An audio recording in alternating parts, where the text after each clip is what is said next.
Bienvenidos a Debates El Mostrador. En menos de 2 semanas nos volveremos a reencontrar en las urnas para la elección de la segunda vuelta de gobernadores. Bueno, y qué duda cabe que una de las contiendas más reñidas se da en la región metropolitana y las que también ha llamado más la atención. Le doy la bienvenida a Karina Oliva, candidata por el Frente Amplio y Partidos Comunes. Bienvenida, Karina. Muy buenas tardes, también gracias a todos quienes se están conectando y por esta conversación también con Claudio. Y pues desde luego también a Claudio Orrego, demócrata y cristiano. Bienvenido, Claudio, al mostrador. Muchas gracias, candidato de Unidad Constituyente. Candidato de Unidad Hola, Constituyente, digámoslo también. La invitación que les hicimos a ambos es para hablar de desigualdad. No cabe duda que la desigualdad es el rostro más brutal de la inequidad y de la injusticia, ¿no? Y se refleja desde varios aspectos. Incluso hemos dicho que la propia capital sirve para definir 2 Chiles, ¿no? El Chile del poniente, el Chile del oriente, también hay un norte y un sur, e incluso hay ciertos sectores cordilleranos del lado oriente que no parecen ser de Chile, sino que parecen vivir en otro planeta, respecto de la desigualdad abismante que hay con otras realidades. Quisiera partir contigo, Karina. ¿Qué propuestas concretas tú podrías implementar en la región metropolitana para estrechar esta brecha de desigualdad tan brutal? A ver, creo que una de las cosas más importantes es pensar por qué estamos a este punto de nivel de desigualdad. La región metropolitana nunca se ha planificado históricamente, o sea, siempre se ha ido construyendo en una lógica que incluso los urbanistas llaman de la expulsión de la gente desde la neuralgia del desarrollo hacia las periferias. Y otro de los fenómenos que tenemos complejos en la región que fomenta mucho la desigualdad es que también tiene una posición respecto a una construcción de una ciudad masculinizada.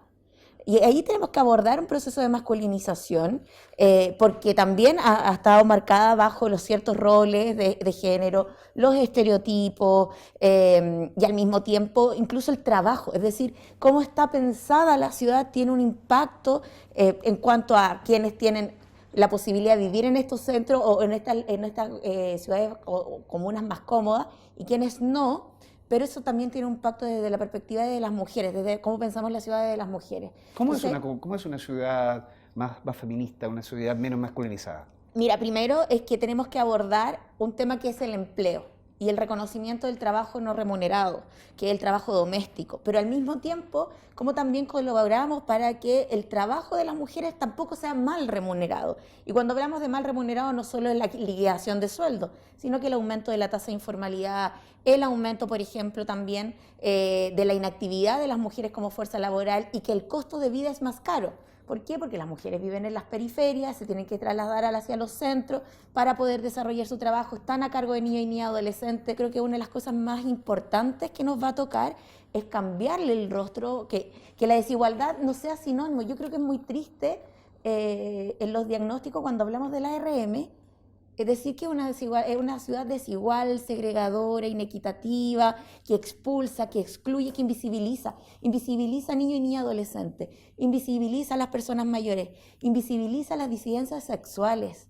Y eso tenemos que, por cierto, abordarlo, y una de nuestras propuestas, por ejemplo, es la creación de los polos de desarrollo locales para generar como lo que significa la economía circular, que va, por ejemplo, desde que en el territorio se generen los ingresos, se genere el mejor habitar, que no se tengan que ir los recursos, pero al mismo tiempo, por ejemplo, productivamente, eso tenga, por ejemplo, que no sea comunas que generen residuos y los trasladen a otro lugar, que sean las comunas receptoras, es decir, como todo el círculo de la vida, en definitiva, la podamos ir desarrollando y haciéndonos cargo. Claudio, la justicia urbana, ¿cómo se alcanza esa justicia urbana? Karina comentaba, digamos, de iniciativas de empleo, de quitarle esta masculinidad, que yo estoy muy de acuerdo también, quitarle a Santiago, pero ¿qué se hace con la ciudad, propiamente la ciudad? ¿Cómo se alcanza la justicia urbana en la ciudad? Bueno, déjame partir una línea de diagnóstico. Yo creo que la región metropolitana y la ciudad de Santiago son por lejos las más desiguales de Chile. Y esa desigualdad no solo se expresa en lo socioeconómico o en las desigualdades de género o de otras minorías, sino que se expresa fundamentalmente en el territorio. O sea, la realidad del mundo rural, por ejemplo, que son 18 comunas en la región metropolitana, son comunas sin agua potable, sin alcantarillado, sin buena locomoción, absolutamente regulado. La desigualdad en materia de seguridad, por ejemplo, que lo podemos ver más adelante, pero obviamente en las comunas de la zona sur de Santiago, con menos dotación policial, con menos presupuesto municipal. Este es un país que cuesta entenderlo desde el punto de vista de la estructura de sus instituciones. O sea, en cualquier lugar del mundo los municipios de comunas más pobres, con más necesidades, tienen más recursos. Aquí ocurre exactamente al revés por cómo está establecido el mecanismo.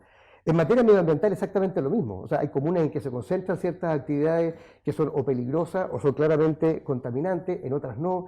Entonces yo te diría que esta desigualdad territorial hoy día se expresa en el territorio. O sea, vivir en una comuna de la zona sur de Santiago como La Pintana o como San Bernardo no tiene nada que ver con vivir en una comuna del sector oriente. Y hay dos cosas que lo agravan, te diría yo. Una, no hemos medido bien la desigualdad urbana. Así como existe un Gini por ejemplo, para el tema del ingreso, deberíamos construir un Gini urbano, que la gente viera de verdad cuántas diferencias tenemos entre Vitacura y Cerro Navia, Vitacura y Puente Alto. Segundo, la ciudad está fraccionada.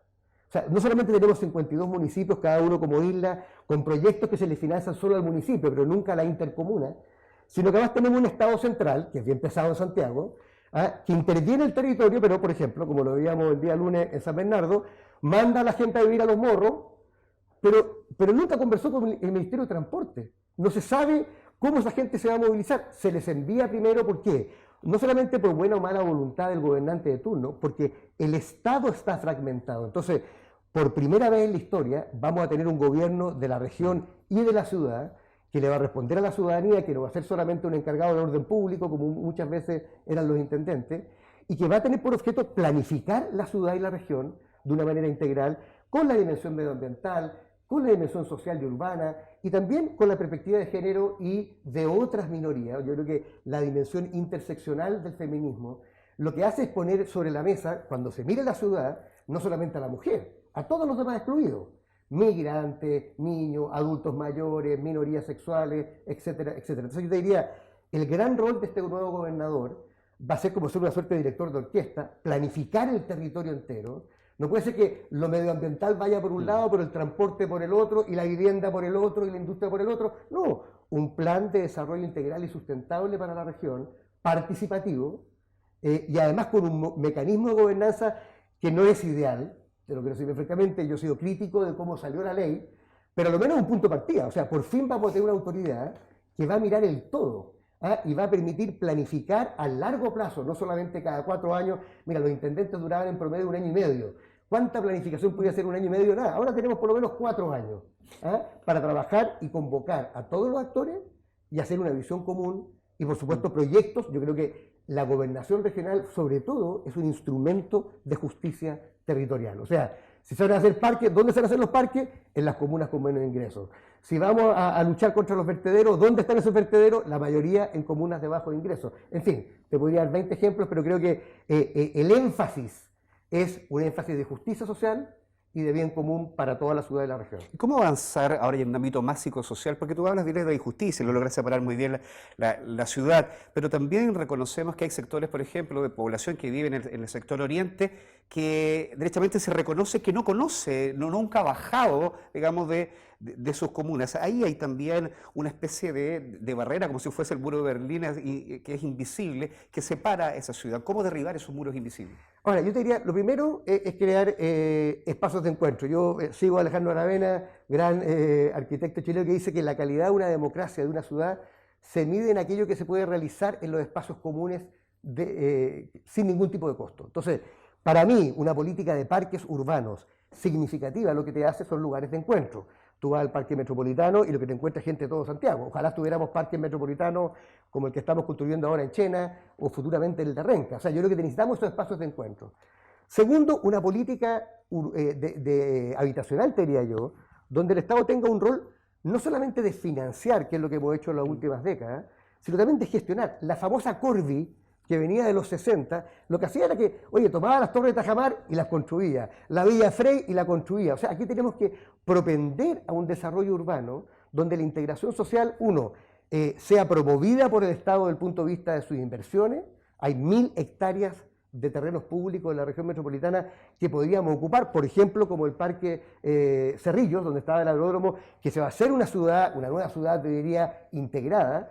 Y lo otro también es generar castigos e incentivos para que los privados no especulen con el terreno. O sea, hoy día tener un terreno en el centro de Santiago por 40 años no cuesta nada. Eso es un tema legislativo, no corresponde al gobernador, pero bueno, aumentar el gravamen a los sitios de eriazos por un lado, e incentivar a través de medidas tanto financieras como también que los privados, si quieren construir en un lugar, por ejemplo cerca de una estación de metro, bueno, tengan que hacer integración social. Es lo que se hace en Londres, es lo que se hace en Barcelona y lo que se hace en Medellín. Karina, mencionaba Claudio recién los parques, ¿no? Y cómo conectar esos parques. Una de las visiones más claras también en esta división de Santiago se da en lo que se llamó la zona cero después del estallido social, ¿no? En donde tenemos el Parque Forestal por un lado, tenemos el Parque Bustamante por el otro, y este centro en especial, este lugar, es un lugar de concentración política, cultural, deportiva. ¿Qué hacer en ese espacio? ¿Cómo tomar después, digamos, del estallido social el sector de Plaza Italia? ¿Qué propondrías tú ahí? Mira, primero yo creo que tengo una diferencia con lo que Claudio decía anteriormente, que primero las mujeres no somos minoría. No dije las mujeres y las minorías. Otras minorías. Son mayoría. Bueno, y creo que ahí es importante, cuando uno piensa las áreas verdes, no solo construir megaparques, creo que son importantes, recuperarlos, no solo el Cerro Chena. La región metropolitana es una de las regiones que más cerros islas tiene y que están mal ocupados, además. Que incluso en Cerro Chena tenemos que también lograr impulsar la iniciativa no de fortalecerlo como espacio verde, sino como espacio de memoria también, donde ahí todavía incluso hay una demanda de las comunidades para proteger la zona donde se encontraron cuerpos de detenidos desaparecidos. Pero por otra parte, también tenemos que pensar los parques localmente, en términos de las plazas, las áreas verdes directas, porque si no, una de las cosas más importantes para medir ir derrumbando las desigualdades territoriales es que cualquier persona, desde la puerta de su casa, esté a lo más a 400 metros de distancia de un área verde.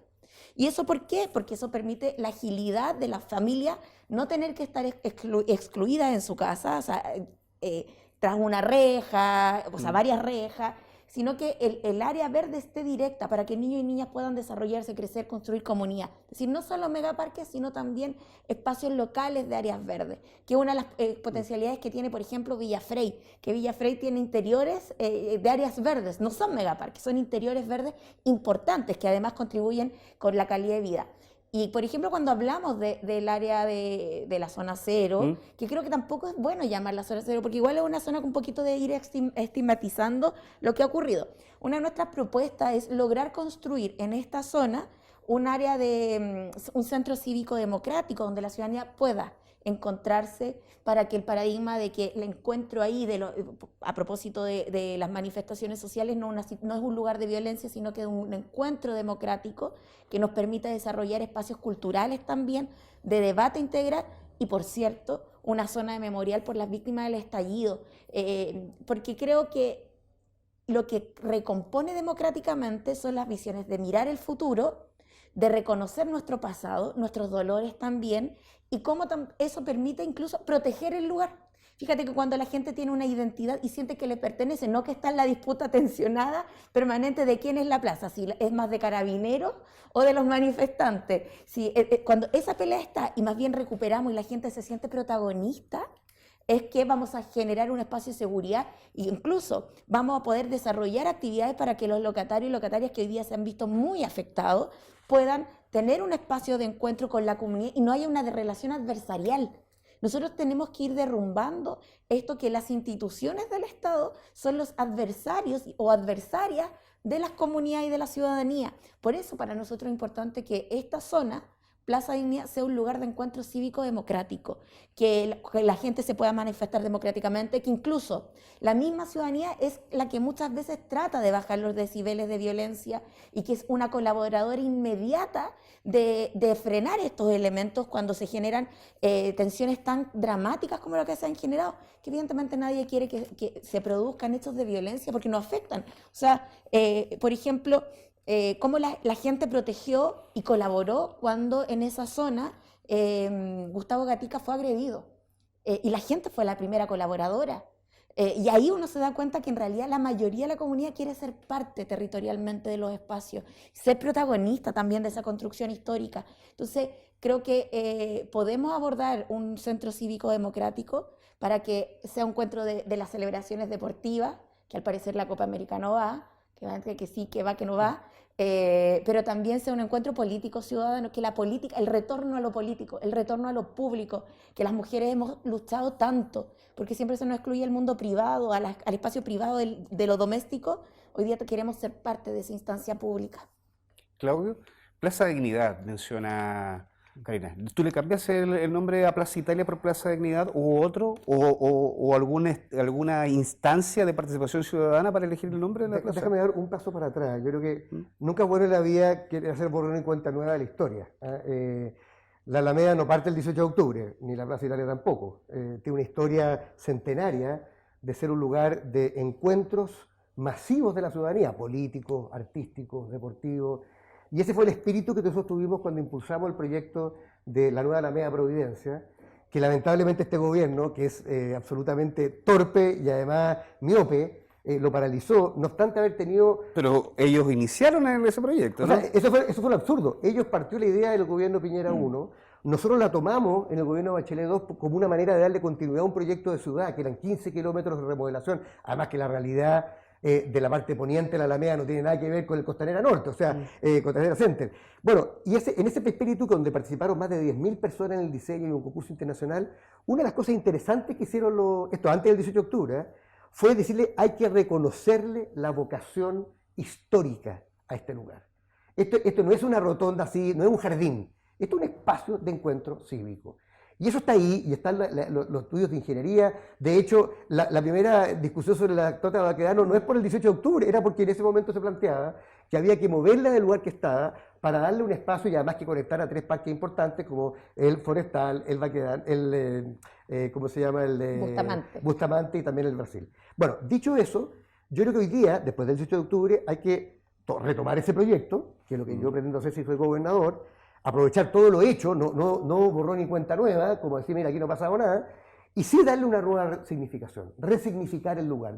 Lo que ha pasado ahí desde la violación a los derechos humanos, desde la marcha de 1 millón de personas, y también, digamos las cosas por su nombre, también los disturbios y el vandalismo que ha habido coexistiendo en ese lugar. Y yo creo que, respecto al tema del nombre, yo creo que parte un proceso de participación ciudadana, que hay que hacerlo, ojo, a escala metropolitana, que es un desafío importante, porque no es solamente el que vive ahí o el que fue a protestar ahí, es la ciudad la que tiene que resignificar el lugar.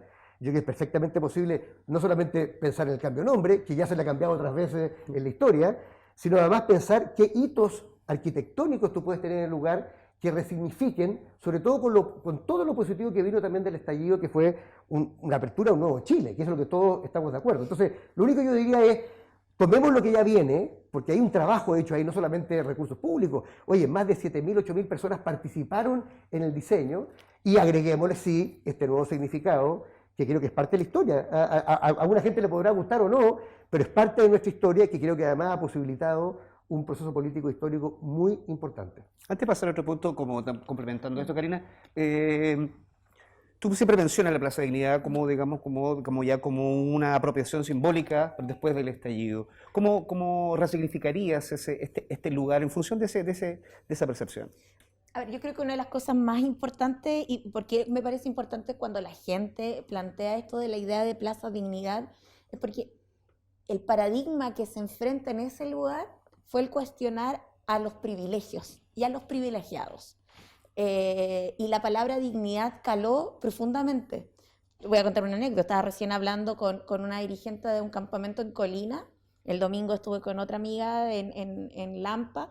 Fíjate, Colina y Lampa, hay uno en Puente Alto. Todos se llaman, los que surgen tras el estallido por cuestionar el establishment. Una de las palabras más importantes para sus vidas es la palabra dignidad. Y tiene una connotación no solo histórica, tiene una connotación política. Es un significante que para la gente le dio esperanza. Cuando la gente decía, nos estamos movilizando porque estamos cansados, porque exigimos dignidad, porque queremos superar ya el momento, asumimos que vivimos un pacto de la transición, que salimos de la dictadura, que fue importante salir de una dictadura tan brutal como la que vivimos, ya, pero ahora nos toca exigir dignidad. Entonces creo que ese significante es tremendamente potente y que además refleja un sentido de lo que se denomina como la construcción del campo popular, donde la gente se siente partícipe, donde la gente quiere decidir. Y ese valor creo que para nosotros también es importante porque se apropia tanto la ciudadanía de este simbolismo. Yo ahí más bien también concuerdo que aquí no es hacer un proyecto, por ejemplo, de evaluar el nombre a escala municipal, local. Esto debe ser un espacio de discusión metropolitana donde la ciudadanía tenga protagonismo, porque también es como quiere contar la historia al futuro. Porque, por cierto, hay una historia que como país hemos vivido, donde la ciudadanía mayoritariamente no tiene derecho a contar la historia. Siempre la cuentan, eso no lo digo yo como, los que cuentan la historia son los que ganan generalmente. Entonces, darle la posibilidad a la ciudadanía de ser la protagonista, pero además contar la historia de cómo la vivió y construir un lugar significante de la ciudadanía, diversa, transversal, porque en Plaza Dignidad se manifestó una de las cosas más impactantes de ese momento, fue cómo se manifestaba gente que venía desde los sectores oriente, del sector sur, del centro, del poniente, del norte, y confluían. Decía, había una transversalidad ciudadana que buscaba una resignificación de contar esta historia. Y ahí, por cierto, creo que es una discusión que tenemos que dar a nivel metropolitano, con una perspectiva, con altura de mira también democrática, cuando yo hablo de un memorial por los derechos humanos, porque creo que hay que contar también que uno de los pasos más importantes en la discusión sobre derechos humanos, no solo en Chile, sino que a nivel internacional, de reconocer que hubo víctimas. Y que el Estado, ¿por qué es importante reconocer víctimas? Porque es un proceso de reparación. Y al mismo tiempo es un proceso en que le permita al Estado chileno no ser repetidor de violaciones a derechos humanos, que es la deuda que tenemos como país. Por tanto, el recuperar espacios de memoria por víctimas de violaciones a derechos humanos es fundamental en una recomposición democrática. En torno a las víctimas y pasando ya a otro tema, la desigualdad, en torno a la seguridad, esa es otra cosa, es otra cara también muy brutal. En torno a que hay ciertas comunas en la región metropolitana que gozan de una mejor seguridad, no solo tienen mayor presencia de carabineros, también la ciudad está armada para que de alguna manera, digamos, la seguridad sea mayor. Y otras en donde las comunas son víctimas precisamente, por ejemplo, del narcotráfico. Sin pensar en las atribuciones que pueda tener el delegado presidencial versus el gobernador. ¿Qué planes concretos también, Claudio, tú podrías incentivar o podrías proponer para expulsar derechamente el narcotráfico de los barrios? Solamente una palabra previa a algo que sea la Karina.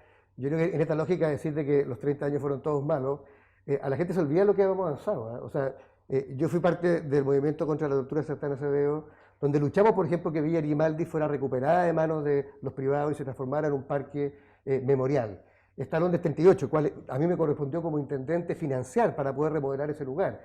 Está Lonquén, o sea, está el Instituto de Derechos Humanos. O sea, estos 30 años no han sido nada. O sea, también hemos avanzado una cultura de los derechos humanos que, por supuesto, siempre tiene que estar actualizada y siempre va a tener problemas, pero es bueno reconocer también que esos espacios han habido sin perjuicio de los nuevos que tenga que haber.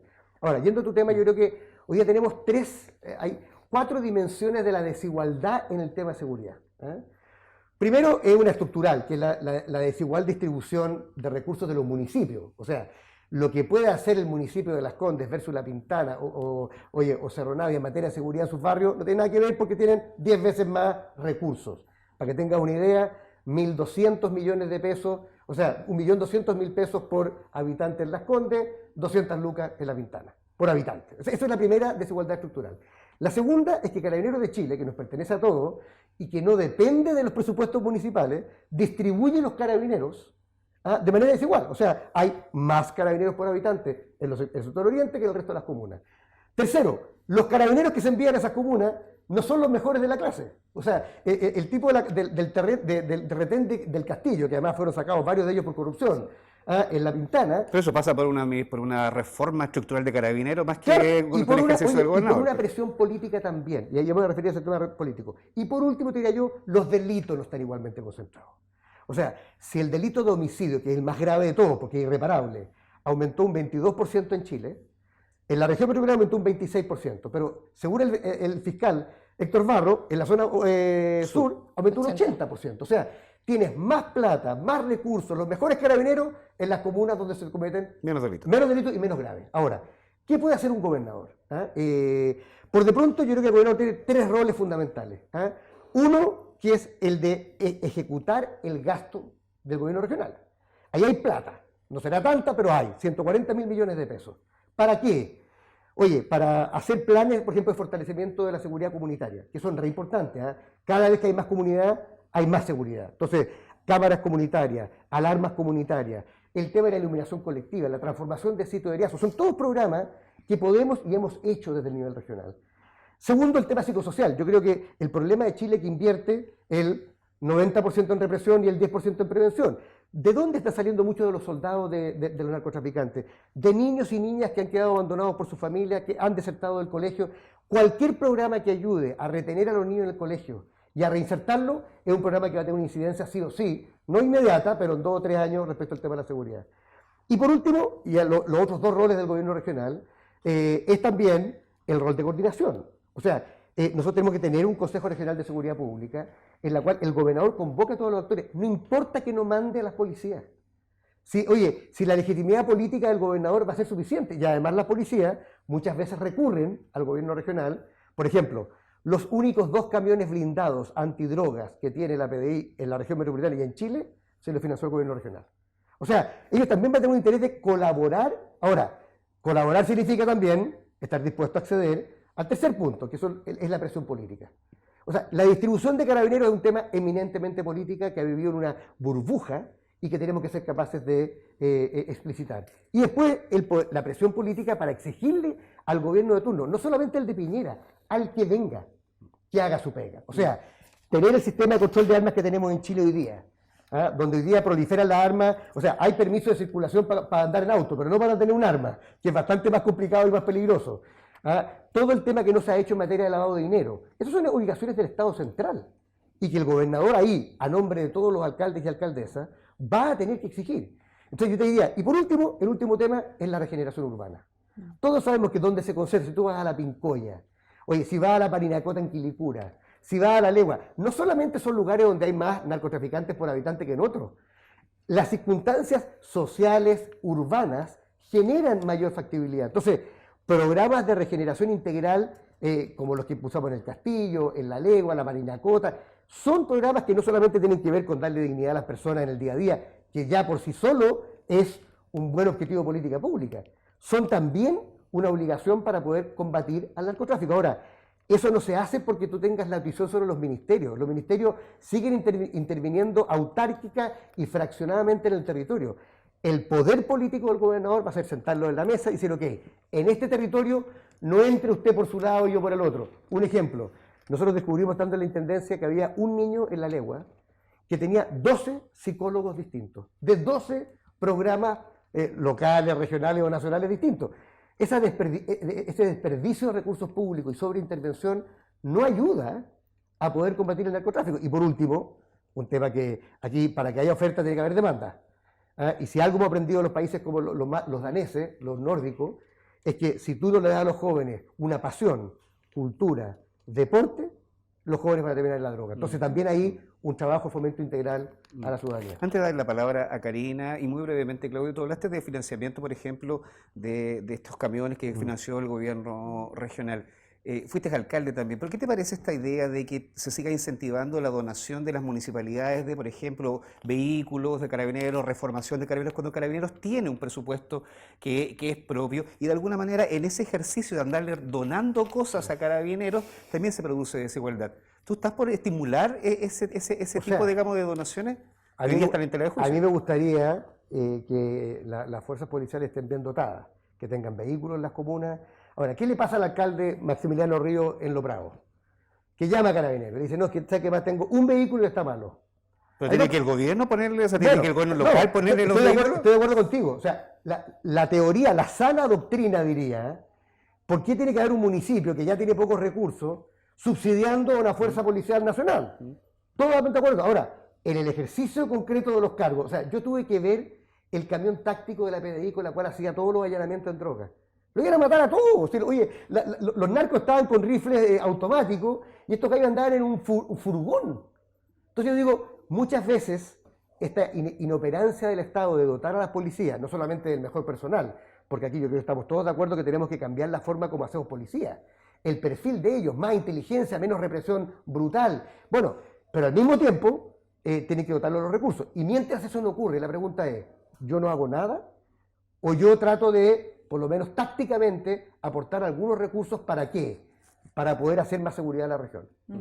Karina, la misma pregunta, pero quería sumarle un elemento adicional. En tu programa tú también hablas de crear especie de consejos de seguridad paritario, precisamente también avanzando en esta idea, digamos, de aumentar una visión feminista, pensando directamente en quitar la masculinización de las decisiones. Pero ¿cómo se hace, por ejemplo, en una comuna en donde el narcotráfico no solo es violencia, no solo es víctima, no solo es consumo, sino que también es una economía que de alguna manera, digamos, en algunos casos es el último resquicio que ha quedado? ¿Cómo se desincentiva que el narcotráfico, por ejemplo, lo reemplaza el Estado? Bueno, yo creo que ese es uno de las grandes consecuencias del abandono del Estado o del rol del Estado subsidiario. ¿Por qué? Porque el Estado solo se hace presente cuando hay carencia de algo, cuando la situación está crítica. Nosotros estamos proponiendo que desde el gobierno regional seamos una propuesta, una alternativa a esa lógica subsidiaria. Más bien, el rol que tenemos que tener como gobierno regional es de un activo permanente. Lo que tenemos que generar, hay dos cosas muy importantes que se generan con el fenómeno del narcotráfico. Una, que es un acto, como es ilícito, es clandestino. Las clandestinidades generalmente no han ayudado nunca al fomento de la seguridad y a la reducción de la delincuencia. El ejemplo como más catalogado a nivel mundial es la prohibición en Estados Unidos que genera las grandes mafias por el alcohol. Y ahí te encuentras con otro fenómeno, el uso de armas. El uso de armas está hoy día prácticamente ligado a la par con lo que significa el narcotráfico. ¿Qué hemos propuesto? Yo no solo un permiso de circulación, yo creo que hoy día en nuestro país, para ir frenando esto, tenemos que avanzar hacia un nivel de arma cero para civiles, porque es la mejor forma también de controlar lo que ocurrió, por ejemplo, en el Castillo con la comisaría que estaba ahí respecto al tráfico de armas. Y que quienes produzcan armas, como se producen en Chile, en las instituciones del Estado, tener control de hacia dónde van. Otro fenómeno que genera el narcotráfico, que uno de los grandes problemas, yo creo que a veces se mira muy a menos, que es que el 46% de las mujeres que hoy día están privadas de libertad en la región metropolitana son por causa de microtráfico. Son las que más, además, el aumento de la tasa de personas detenidas por microtráfico, por porte de violación a la ley 20.000, es por consumidores, pero a quienes producen el gran negocio no se ha abordado. Y ahí creo que ahí tenemos que tener un rol político, por eso nosotros hemos hablado del Consejo Regional de Seguridad Paritaria, función de trabajar con Interior, porque hay que abordar una reforma en las policías, necesitamos profesionalización, necesitamos que estén mejor dotados y capacitados, necesitamos, por ejemplo, que sepan ocupar la indumentaria. Una de las cosas que nos dimos cuenta con el caso Catrillanca es que todos tenían la GoPro, pero no la usaban, o no sabían usarla, lisa y llanamente. No se saben los procedimientos, no se saben incluso las leyes. Y ahí, bueno, necesitamos un proceso de profesionalización, por tanto también hay que trabajar con la institución de las policías y al mismo tiempo con desarrollo social. Y yo comparto que aquí hay que abordar el tema en términos psicosociales. ¿Por qué? Cuando los niños y niñas están abandonando la escolaridad por distintos motivos, porque están sin cuidado, porque están presos la madre está presa por microtráfico o porque hay una situación de alto nivel de violencia, hoy día el Sename no funciona, porque fue un espacio de cuoteo político donde se transferían recursos al mundo privado y los niños quedaban abandonados, pero además se rompía el vínculo. Una de las cosas para la integración es reconformar el vínculo familiar. Y una de las cosas más malas que ha hecho el Sename es que castiga, corta, abandona. Y a una persona, incluso en la promoción de los derechos de niños y niñas adolescentes, está el derecho a la familia. que algo tan menor que en nuestro país se habla, sobre todo la derecha, yo creo que aquí nadie puede avalar esa tesis, de que la familia es solo el estereotipo, que está siempre bien dirigida, que siempre cumple con todos los patrones, los estereotipos que yo decía de entender la ciudad, impacta en la familia. Lo que tenemos que recomponer es ese vínculo. Y ese vínculo se recompone con políticas directas, por ejemplo, educativas, por el deporte, que el deporte no solo sea financiado, por ejemplo, en la Fórmula E, sino que fomentar el derecho al deporte como con padres, hijos e hijas, abuelos, familia, que puedan ejercer una actividad deportiva, no como algo para solo profesionalizarlo, sino que sea una actividad permanente y cotidiana. Eso significa trabajar con las unidades vecinales para que la ocupación de canchas no tenga que, hoy día las unidades vecinales se tienen que ver acogotadas porque se hacen cargo de múltiples factores, del bingo, de la completada, ¿para qué? Para ayudar a un vecino porque no tiene el derecho a la salud, porque el hospital, por ejemplo, Sotero del Río, que yo destaco en la calidad de profesionales que tiene, pero un hospital que está sobrepoblado.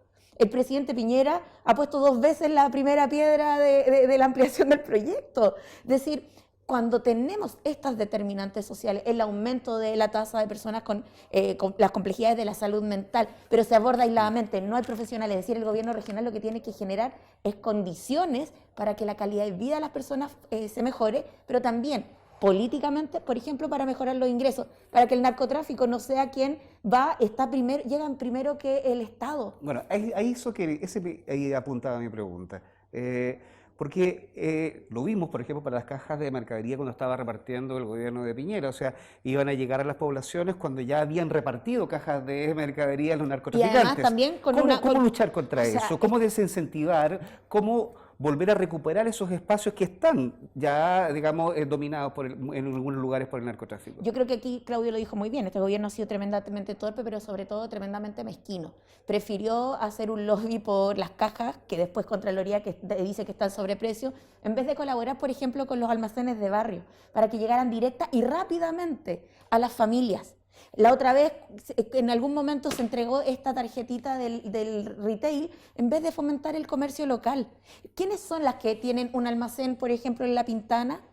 ¿Quiénes son las que tienen un almacén en La Pincoya, en La Parinacota? Son vecinas, porque es la fórmula que tienen para trabajar, generar ingresos, estar en el hogar y cuidar de niño y niña adolescente o de una persona mayor. Es decir, creo que las lógicas que tenemos que cambiar son paradigmas y eso es lo que hoy día está en cuestión, que la gente está exigiendo de manera tan contundente. O sea, el presidente, por ejemplo, fomenta el que hoy día, con la tasa de contagio que hay, todavía no hay seguridad para que la gente pueda tener tranquila una cuarentena para disminuir la tasa de contagio. Los ingresos son mezquinos. Todavía hay 8.000 casos, no hay una renta básica de emergencia para nadie. O sea, y tienes que tener, tristemente, como un carnet de pobreza. Y la gente está cansada de eso. Por eso el narco llega con la cajita de mercadería rápida, con todo lo que tiene, y acá la caja variaba de una comuna a otra. O sea, a ese nivel estamos hablando. Y ahí el gobierno regional tiene que poner límites, hacer eficiente y efectiva la gestión pública. Una de las cosas que a nosotros nos han enseñado, porque yo estudié ciencia política, en política pública, es cómo hacerla eficiente, que la burocracia sea útil, no que sea inútil, no que tenga más problemas. Y eso creo que este gobierno ha sido profundamente torpe, como dice Claudio. Claudio, algo que agregar sobre eso, específicamente cómo aumentar la presencia del Estado en esos lugares donde parece que van retiradas. Yo creo que hay que distinguir nuevamente qué puede hacer el gobernador y qué no puede hacer el gobernador. Aquí podemos hablar harto de muchas cosas que habría que hacer. O sea, yo creo que deberíamos tener una veda en la venta de armas, por ejemplo, y deberíamos tener un sistema de trazabilidad. Ahora, eso no va a depender de nosotros como gobernadores, eso va a depender del gobierno central, y ahí el rol de gobernador va a ser más bien político por exigir que eso ocurra. ¿Qué cosas sí se pueden hacer? Ya te he mencionado varias, en materia de programas psicosociales, en materia de fortalecimiento comunitario. Yo no quiero dejar Pero yo prefería aumentar la presencia del Estado, el fortalecimiento comunitario no llega solo. O sea, ¿por qué se organiza? ¿Por qué se crea la Unión Comunal de Comités de Vigilancia de Lo Prado, o de Peñarolén, o de Renca? ¿Cuál es el eslogan? Más comunidad, más seguridad. Ahora, la gente no se organiza sola. Llega el Estado y les dice, con plata del gobierno regional o plata municipal, oiga, ¿sabe qué más? Si ustedes se organizan 40 vecinos, les vamos a poner unas cámaras de vigilancia de ustedes. Y ustedes van a estar conectados, ¿con quién? Con la policía municipal o con la guardia municipal y con la policía. O sea, crear comunidad es algo que requiere un fuerte impulso del Estado y para eso los recursos del gobierno regional pueden ayudar. Segundo, yo creo que el tema territorial es súper importante. O sea, yo creo que nosotros tenemos que crear una suerte, mira, hemos hablado harto de las manzanas de cuidado del punto de vista de las mujeres.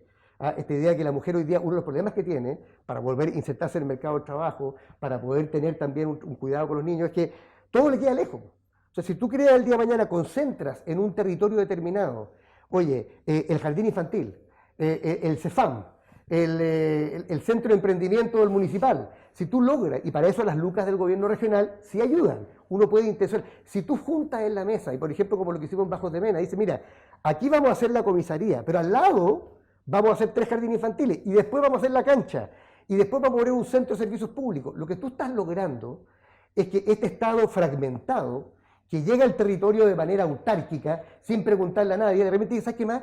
Parece que lo que nos ordena es el territorio. Y cuando tú ordenas a la inversión pública en el territorio, genera impacto. Lo que pasa hoy día es que no hay ni un solo incentivo. Los instrumentos del Estado hoy día están hechos para que cada ministerio actúe por su cuenta en su plazo. Entonces esta idea de entrar a picar, llega el agua potable, hace el hoyo, se va, pavimenta, después viene no sé qué, el de al lado. Bueno, yo creo que eso es lo que tiene que hacer también un gobernador, que sea un gran planificación urbana, pero además con proyectos concretos. O sea, yo creo que hay que identificar comunas como Puente Alto, como Maipú, como La Florida, como San Bernardo, que son grandes polos de la ciudad, que además, en la medida que tú concentras servicios, llevas el Estado cerca de la gente, genera lo que se llama esta economía de aglomeración, porque mucha actividad económica se genera, pero además lleva el Estado cerca de la gente. ¿Sí? Esta locura de que 2 millones de personas tienen que cruzar la ciudad entera porque trabajan en otro lado, por ejemplo, una idea que nosotros hemos propuesto, que no es solo una locura, los vuelve locos. Bueno, o sea, los vuelve locos, salud mental, contaminación, congestión. Bueno, nosotros hemos propuesto lo siguiente, un acuerdo con todas las empresas de la región metropolitana que van a privilegiar en sus locales comunales a gente que viva en esas comunas. Eso no es una obra que pueda hacer el gobierno regional, pero el rol político y coordinador del gobierno regional te permitiría. Imagínense si lográramos acortarle el viaje a 200.000 santellinos, que no tuvieran que ir a trabajar a otra comuna, que pudieran trabajar en su comuna, porque ahí está el supermercado, ahí está la farmacia. Ese sería un impacto, oye, ambiental, salud mental, proximidad, fantástico. Entonces yo digo, una de las cosas que yo he aprendido siendo alcalde, es que no siempre todo está escrito en la atribución formal o en las lucas. Los alcaldes, por definición, administramos escasez y pobreza. Y lo que tenemos que hacer es cómo conseguimos las lucas y los aliados para construir estos proyectos. Y ahí creo que una cosa es decir, por ejemplo, los narcotraficantes le dan pega a la gente, ¿está bien?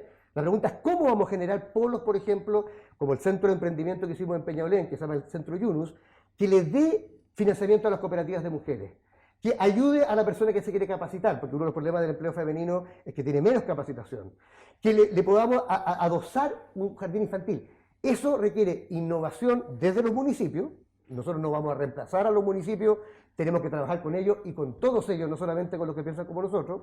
Y segundo, ocupar al gobierno regional como un gran catalizador, donde tú sientes, o sea, yo me imagino muchas mesas de trabajo de coordinación en la región metropolitana, en empleo, en medio ambiente, en el agua potable rural, en la seguridad, en la movilidad. Mira la ciclovía.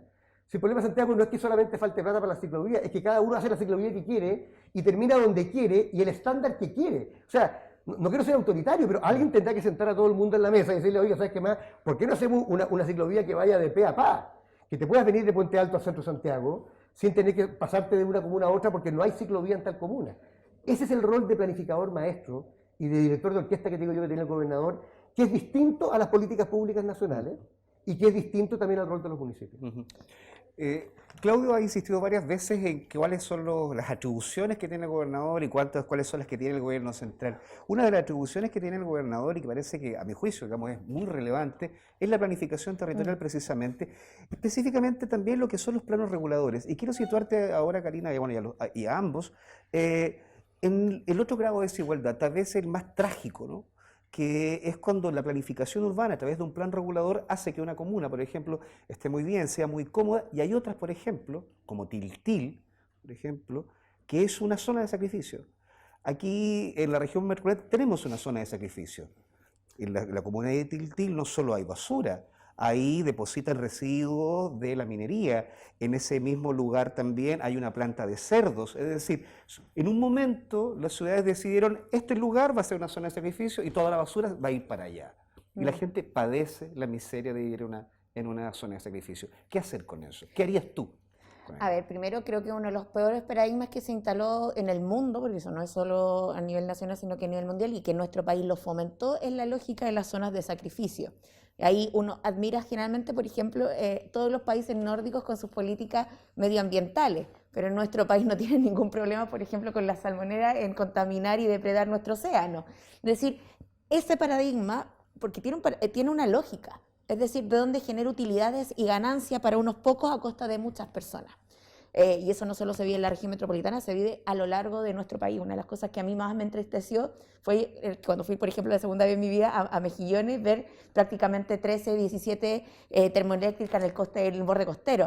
Y acá no solo tenemos ese problema de la zona sacrificio en términos medioambientales, también las tenemos en seguridad.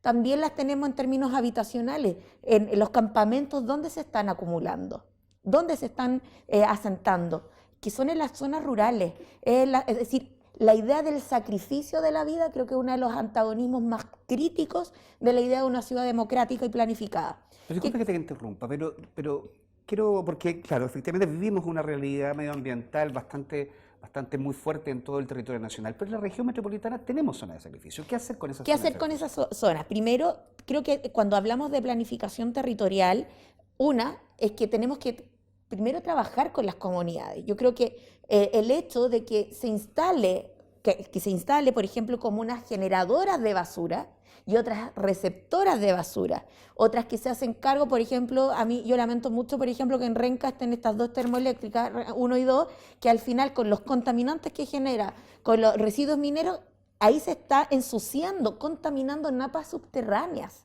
que es uno de los grandes problemas que tenemos en la región metropolitana. Es decir, cuando hablamos de la planificación, tenemos que pensar en dos cosas elementales, en la primer paso que tenemos que dar desde el gobierno regional, en esta articulación, en esta coordinación. Primero, cambiar las matrices productivas de la región metropolitana y también las matrices energéticas. O sea, no puede ser que en la región metropolitana, en pleno siglo XXI, mantengamos termoeléctrica a base de petróleo, altamente contaminante. No hemos desarrollado planes, por ejemplo, en la región metropolitana de energía renovable. ¿Cómo ocupamos espacios tan importantes, por ejemplo, en los Cerros Isla para la generación de energía renovable, poder cerrar estas termoeléctricas que permitan tener abastecimiento eléctrico de energía a las familias sin mayor contaminación?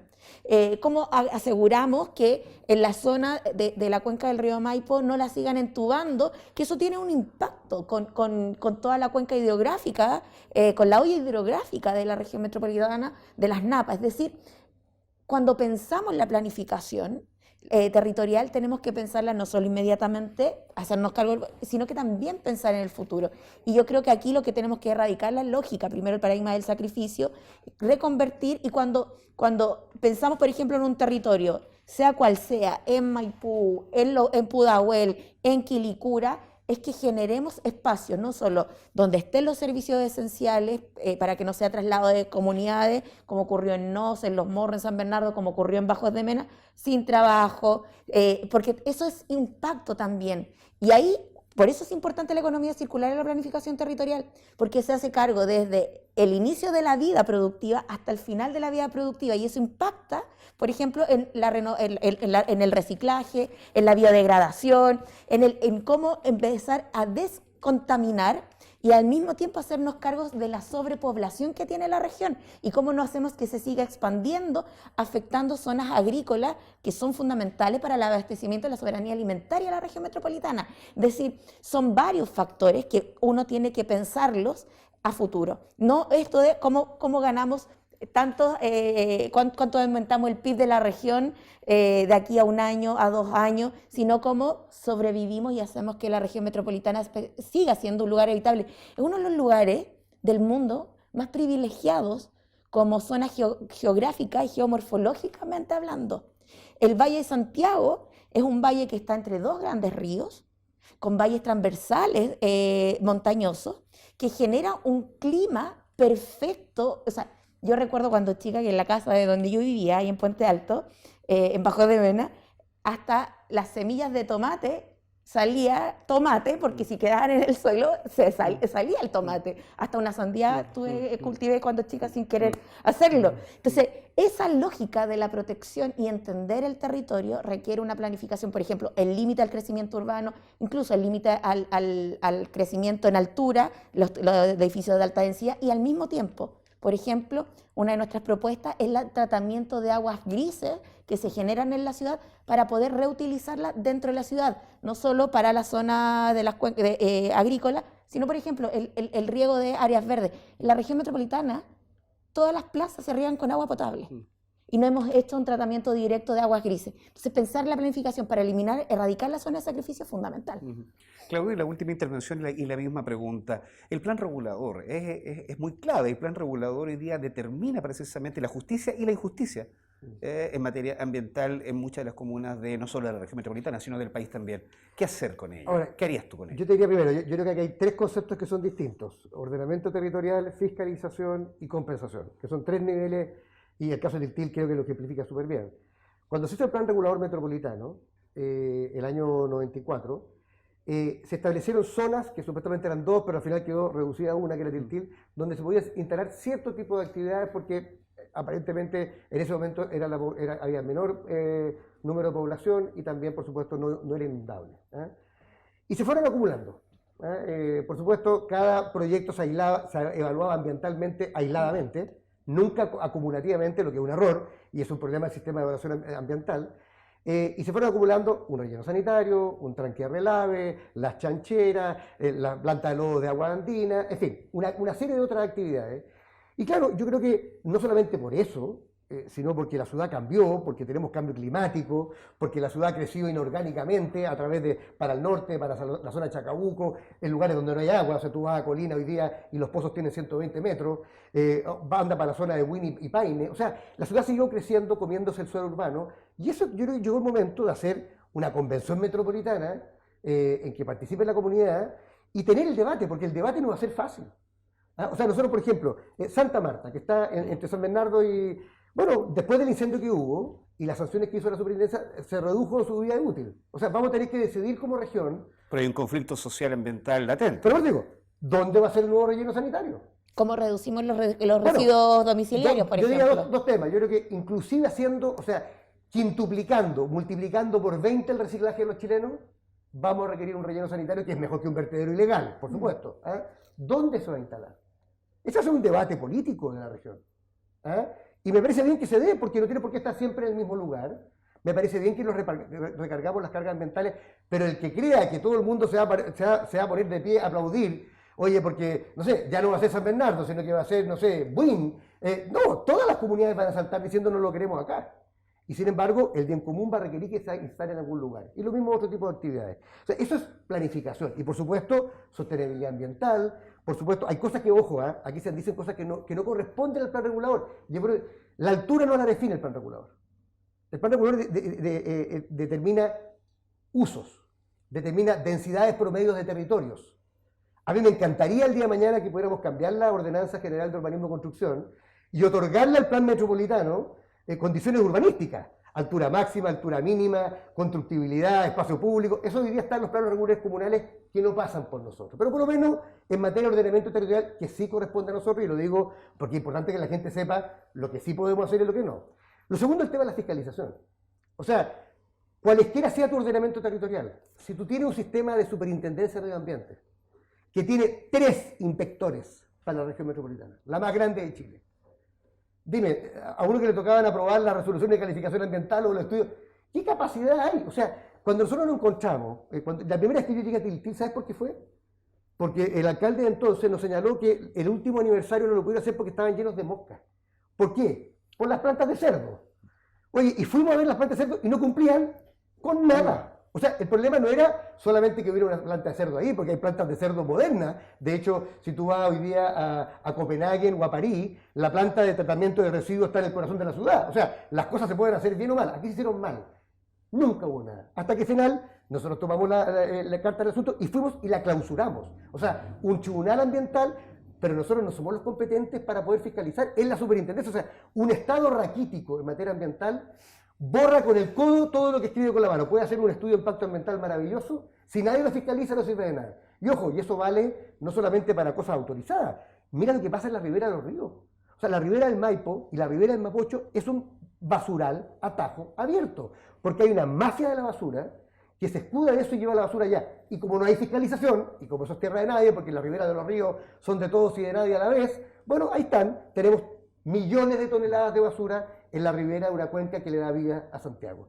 Y el tercer tema es el tema de la compensación. Siempre van a tener que instalar alguna cosa, a nadie le gusta una cárcel, a nadie le gusta un relleno sanitario, a nadie le gusta una actividad productiva. La pregunta es, ok, cuando tú lo haces, ¿el resto de la ciudad lo compensa? Porque el drama de Tiltil no era solamente esta acumulación era que además no tenían agua, además no tenían transporte, además no tenían una pasarela en huertos familiares para poder cruzar, además no tenían canchas de fútbol, además no tenían hospital. Entonces tú decías, mira, nos han mandado todo lo que nadie quiere en la región para acá y no nos compensan de ninguna manera. Entonces yo te digo, ordenamiento territorial democrático, un Estado fuerte de fiscalización y por último también una política de compensaciones para aquellos territorios que se han visto afectados en esta materia. Muy bien, en función del tiempo, yo quisiera dar las gracias a Karina Olivas, haber aceptado esta invitación al mostrador, lo mismo a Claudio haber venido acá a compartir sus propuestas. Y bueno, yo creo que el gran desafío es saber cuánta gente va a ir a votar en las elecciones de gobernador. Así que dejamos a todos invitados, los que nos están siguiendo a través de las redes sociales, a juntarse en las próximas elecciones a la segunda vuelta a gobernadores. Gracias, vayan a votar, Karina. vayan a votar. Vayan a votar, sí, es muy Ese es importante. el mensaje, vayan a votar. Gracias, Muchas Karina. gracias. Claudio. Gracias.